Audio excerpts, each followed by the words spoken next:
there's a crucially important movement out there. I think it's the only way we're going to resolve this issue of an overly powerful central government and get back to constitutional government, as you know, and that's Article 5 Convention of States. And one of the men behind this, and who's been doing an exceptional job, is former Senator Tom Coburn of Oklahoma, and he's got a brand new book out, which is really a thorough review of this whole subject, Smashing the D.C. Monopoly, Using Article 5 to Restore Freedom and Stop Runaway Government. Senator, how are you, sir? I'm great. I hope you are, Mark. I'm doing wonderfully. No, this is a great book. I went through it. You really lay it out in all the particulars. Let's start from the beginning here if people haven't been following this with you. Why did you get involved in this movement in the first place when so many people in Washington are saying, nah, the heck with that thing?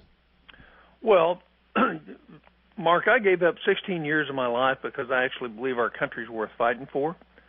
And what I came to the conclusion in year 16 is we're not going to fix our problems in Washington.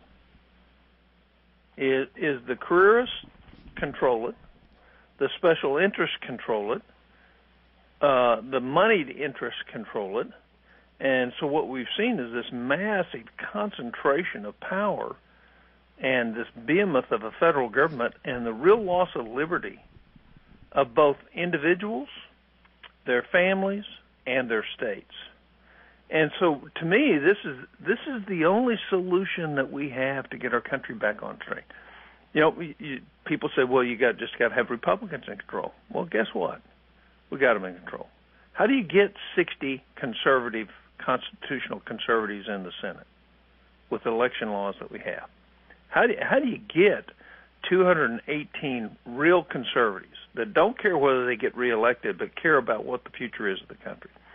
So I decided, after looking at this, that this is the only way I can actually do something of consequence for my kids and grandkids.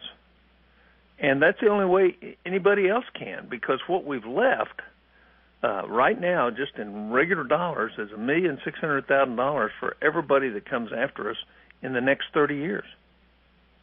And that's a marked decline in standard of living, a marked decline in comfort, and a really negative outcome for our republic. And here's the upside of this, is when you talk to people who don't know about Article 5, they get excited. We actually can do something, and we can actually bring power back to the states, and we can force the federal government to make hard decisions that they're refusing to make today. So to me, it's a wonderful mix of here's the solution that's actually going to fix the real dis-ease of our country, and it doesn't have anything to do with politics because it's really bipartisan. Everybody thinks they ought to get to decide their own future, not some bureaucrat in Washington. So I'm excited about it. I've been doing it 2 years, and I'm more excited today than ever. And your book, Smashing the D.C. Monopoly, Using Article 5 to Restore Freedom and Stop Runaway Government, you're trying to get across what exactly in your book? I'm trying to get people to understand that here is the method that our founders gave us. They knew at some point in time that in all republics before them and in all governments before them, that power would accumulate to a central government. And there had never been any history in entire episodes of man where power was voluntarily ceded back to the people. And freedom was voluntarily ceded. So what I want them to understand is that we're at that point that our founders actually put this in. Colonel George Mason was very important in making sure this was put in. This was actually put in our Constitution in terms of the discussions long before they ever agreed to let the Senate and the House change the Constitution. And they put this in for the very times that we face today. And this is a great solution because it involves the states, not the elected, power-corrupt officials that we have representing us. I mean, ask some basic questions. We have $144 trillion in unfunded liabilities that are going to kill our kids. Who's working on that in Washington? Nobody. Absolutely nobody. We have a military that the cost overruns because of the military-industrial complex and the lobbying efforts is now, we can't afford the next ships because now they cost 20 times more than what they should. We have $100 billion worth of waste in the Pentagon every year. Just go ask how much they spent at the end of the last fiscal year in the last week. $45 billion. Because that's what they had left over and they had to spend. We pay out $145 billion inappropriately every year. Overpay people. $145 billion. So who's running this show? It's obvious that the people we've elected aren't. They're afraid to do the hard job. So it's time to bring those decisions back home to our states. And other than the defense of our country, which needs a strong central government, and we need the rule of law, which needs a good Justice Department, and we need an antitrust department run at the federal government. But most other things we actually can, as Americans and freedom-loving people, can figure out how to do. And we don't need an unelected bureaucrat telling Oklahoma how to build a highway. Mm-hmm. And the idea... And the framers understood that the people who've created this mess, who support centralized government, who keep spending and borrowing, the idea that one day they're going to wake up and say, you know what, we better reverse course, that ain't going to happen.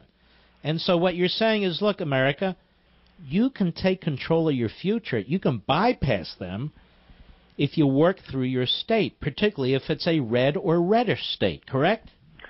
Well, yes, and you can actually work through your state if it's a bluish state.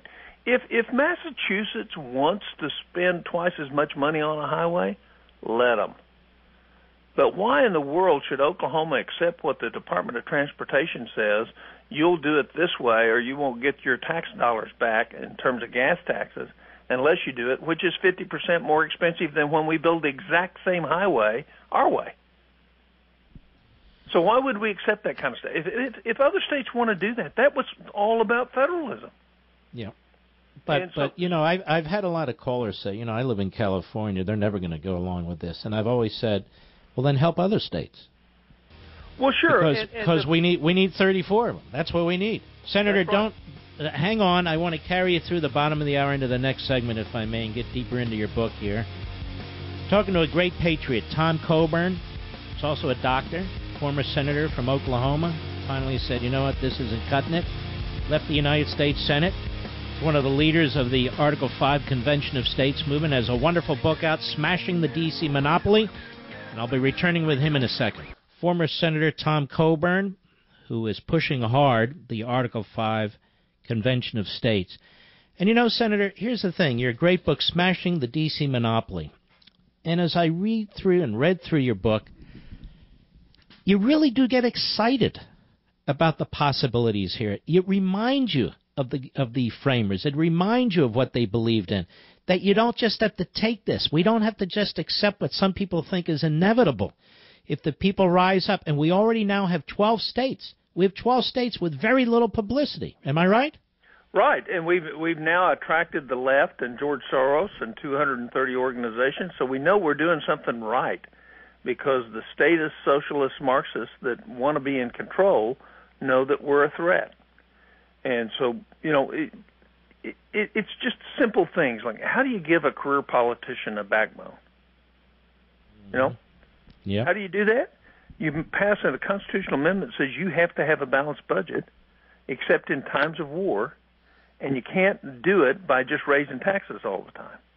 And you have to use the same accounting standards that everybody else has. I get excited about that because that means the career politicians, rather than kicking the can down the road, all of a sudden have to make a hard choice. And so one of two things will happen. They'll quit, and we'll get real people of leadership in there who aren't afraid of making hard choices, or the career politicians will make good choices because we've forced them to. So if you think about go ahead. Here's one of the things I don't understand by some of the criticism, even from some uninformed so-called conservatives. They say you'll have a runaway convention. I think to myself, and they say we don't have the same people that we had before. And I'm thinking to myself, So what? We let Ruth Bader Ginsburg decide how the country's going to run? We let Chuck Schumer decide? That's the whole point. We have a daily constitutional convention. What you and I and others are talking about isn't a constitutional convention. It's a meeting of state delegates to make proposals to the other states. The way I see it, tell me if I'm right about it. The way I see this is Congress meets, and you need a supermajority, two-thirds of both houses to propose an amendment. Here you have 34 state legislatures send delegates. In effect, they meet, and they make proposals, and the ratification is the same on either system. Where's the danger in this? There's not any, there's not any danger. It's inherently safe, and what it will do is educate America about where we are. But I think here's what I'd say about everybody that talks about fear. That's exactly what's wrong with America today. Is they're afraid instead of courageous. We need to fix our country. We need to be courageous towards the future. We need to embrace the gift that was given to us by our forefathers and enhance it back to what it was. And that requires courage, not fear. It requires people to act out of conviction on what they know is in the best interest of the people that follow us. Mm-hmm. I can tell you right now where we're going. It's not in the best interest of any of us, no matter who's in charge. Mm-hmm. For example, just take health care. The Obama administration totally destroyed a very effective system and made it to where people who used to be able to afford insurance can. Now we have the insurance industry and the hospital industry clamoring to make sure they can make their profits rather than us saying, how do we give the best health care at the cheapest price in this country? And how do we let markets do that? Because that's what we use in everything else in our country. Now, going forward, using your book, how do you see your book being used to help go forward? The state representatives will look at it. The people who want to learn about this movement and can get involved in this movement can be educated through your book. How do you see this being used? Well, my hope is that the legislators, of course, would read it, and they're all going to get a copy. We have a wonderful person that's going to donate the money to make sure they all get that. Making them read it is different. But the key to this is not the legislators. The key to this is the grassroots, Mark. And, we've got 2.2 million people helping us right now. And the whole goal with this book is to move that to 4 to 5 million people so they actually understand what's happening, understand there is no risk. The risk is not doing it. You have a runaway government now. There never was a runaway. Mm-hmm. Uh-oh. We're losing you. Well, turn your head a little bit or something on the phone. All right, can you hear me now? Yeah, I got you. Okay. The idea of a runaway convention came into American lexicon in 1974, not before that. Mm-hmm. And that was when the Chief Justice told Phyllis Schlafly that she shouldn't try to reverse Roe v. Wade because you might have a runaway.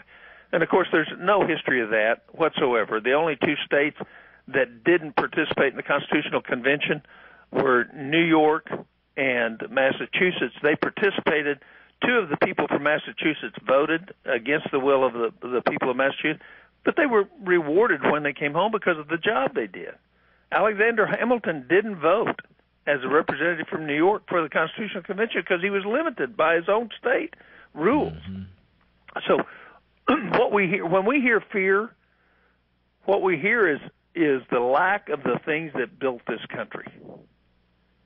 And especially when the fear is not based on fact, it's based on innuendo and an advantage to gain some other way, i.e. to raise money, because that's what we're mainly seeing, is people generate fear about an Article 5 convention. And remember, this isn't a constitutional convention. This is an amendments convention. And it's very limited in what can happen because it's limited by what the application says to Congress when they call it. So there's no runaway. There's nothing outside of it. And I would just tell you that we have a runaway federal government, and our freedoms are declining every day, and our kids' future is declining every day, and we ought to be about doing something about it. You support this effort. Governor Abbott, one of the great governors, the biggest Republican state, he supports it. Ben Sasse, Marco Rubio. Yeah. Jeb Bush. Jeb Bush. Huckabee. Cruz. Yep. And we can go on and on. And you know what? And the reason is this, and you and I started out talking about it this way. The Constitution gives us an answer to this. This is what we talk about us being federalists. We believe in federalism. We believe in state authority. We believe in the 10th Amendment. Then I find people, okay, now look, if you believe in the 10th Amendment, take a look at Article 5. No, I can't do that. Why can't we? Why shouldn't we? And I'll tell you what, Senator, if we get to 20, 25 states, and I think we will, watch what Washington does then. They're going to freak out, aren't they? Yeah, actually, we may not even ever have to go to convention. Mm-hmm. As soon as they feel their power threatened, what will happen is they'll start actually making the tough decisions we sent them up there to make in the first place. Mm-hmm. No, I agree with that. Well, Senator, I want to thank you. It's a terrific book. Let's go ahead and post it, Rich, on my social site. Smashing, and link it to Amazon. Smashing the D.C. Monopoly, Using Article 5 to Restore Freedom and Stop Runaway Government, by Tom A. Coburn, M.D. That's interesting. You put Tom A. Coburn, M.D., not, you have former senator, little print under that, I noticed. But that's okay. Senator, Doctor, I want to thank you very much, and keep up the good work. Mark, God bless you, sir. The question facing us and facing our fellow countrymen is a two-word question, very simply, who decides? The American founders had a simple answer. We, the people, decide.